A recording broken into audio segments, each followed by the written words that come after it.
Quand on arrive dans les locaux de sa société où se mêlent plantes vertes, bougies et statuettes, on est loin d'imaginer le métier de Corinne.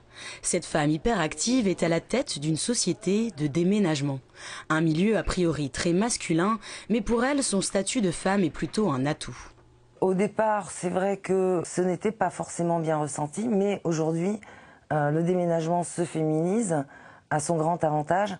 Il ne faut pas oublier que quand vous déménagez, quand un couple déménage, une famille, c'est bien souvent madame qui gère le déménagement.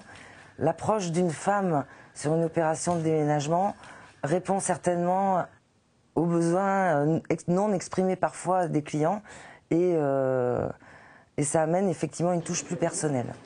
En plus de cette activité, Corinne continue son premier métier, hôtesse de l'air.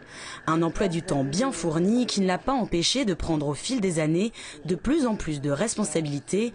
Elle est notamment vice-présidente de la Chambre syndicale du déménagement d'Île-de-France et au début, elle a dû se battre pour s'y imposer.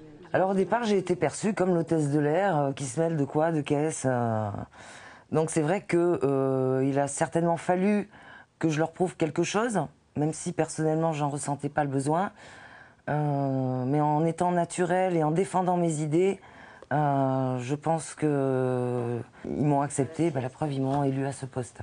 Corinne ne s'arrête jamais. Avec son associé et mari, elle gère une vingtaine de salariés, réalise 1000 chantiers par an et se déplace partout dans le monde en tant que navigatrice. Un mode de vie difficile à conjuguer avec vie familiale. Aujourd'hui, c'est beaucoup plus facile puisque mes filles ont 25 et 28 ans, donc elles sont autonomes, elles volent de leurs propres ailes.